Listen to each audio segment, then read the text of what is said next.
러시아군 방어선을 돌파 드네프르강을 따라 빠르게 진격하고 있는 우크라이나군이 드네프르강 주요 교량들을 파괴했으며 계속해서 이렇게 진격할 경우 러시아군의 보급선이 완전히 차단될 것이라는 로이터 보도가 나오는 가운데 키이우의 군사 전문가 월레 즈다노프는 우크라이나군이 러시아 전선을 돌파했다는 것은 러시아군이 공격 능력을 상실했다는 것을 의미한다며 며칠 안에 러시아군이 방어 능력까지 상실할 수 있다고 말했습니다.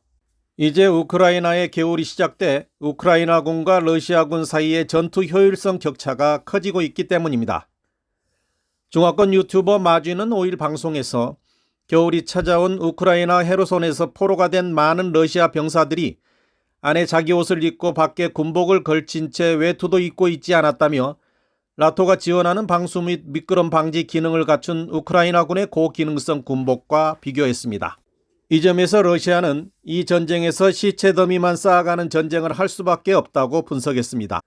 한편 뉴스위크가 지난주 바이든이 푸틴 참수를 고려하고 있다고 보도한 것과 관련 대만 육군 예비역 소장 위베이처는 대만 최전선에서 미군이 참수를 실행하는 방법에는 두 가지가 있다고 분석했습니다.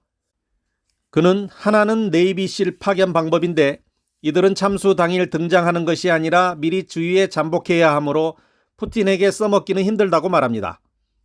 그러나 푸틴의 핵 위협은 글로벌 금기를 어겼기 때문에 미국은 공개적으로 강력하게 참수할 것이라며 강력한 공수 능력과 드론, 정밀 접전을 조합, 참수를 완성하는 델타포스를 동원할 것이라고 주장했습니다.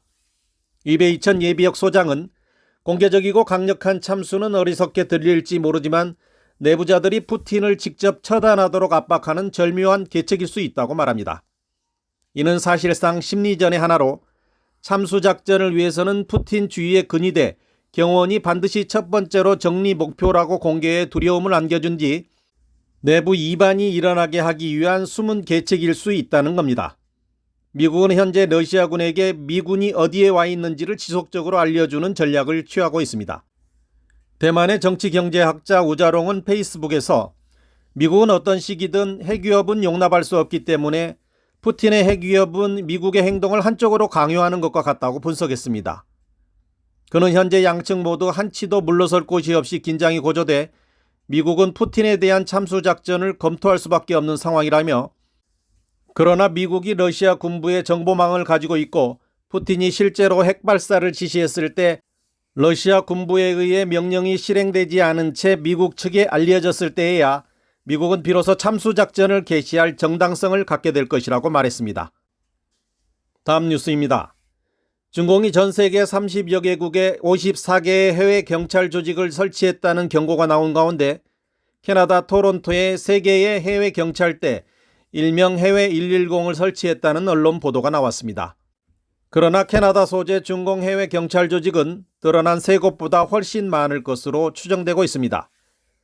중국이 여러 나라의 경찰 기지를 두고 해외 화교들에 대한 초국가적 탄압을 자행한 것은 잘 알려진 사실입니다.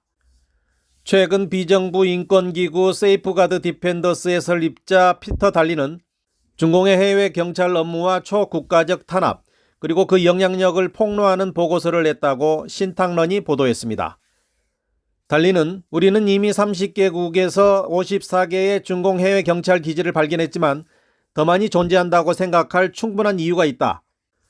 중공의 비밀 요원과 해외 경찰이 일부 목표 국가에 잠입한 뒤 가장 흔히 사용하는 방법은 그들이 타깃으로 삼은 중국인들에게 중국으로 돌아가도록 설득하는 것이다. 때로는 납치하기도 하는데 현재 22건의 납치 사건을 찾아냈다. 캐나다의 중국 교민 커뮤니티는 모든 유럽 국가를 합친 것보다 훨씬 크기 때문에 캐나다에는 위험에 처한 중국인이 더 많을 것이다. 캐나다는 조속한 시일 내에 외국 대리인법을 통과시켜 중공에 대응하라고 촉구했습니다. 또 펑이란 캐나다 홍콩 캐나다 연합 회장은 중국이 해외에서 이런 불법 행위를 하는 것은 분개할 일이라며 캐나다의 주권과 국제법을 침해하고 중국계 배경을 가진 캐나다인들에게 큰 위협을 가하고 있다고 호소했습니다. 그녀는 캐나다 정부는 외국 간섭을 배제하기 위한 입법을 해야 할 때라며 외국 대리인들은 모두 정부에 등록해야 하며 만약 그들이 요구사항을 준수하지 않는다면 정부는 벌금이나 더 엄격한 제재 조치를 취해야 한다고 주장했습니다. 진실탐사대 이원선입니다.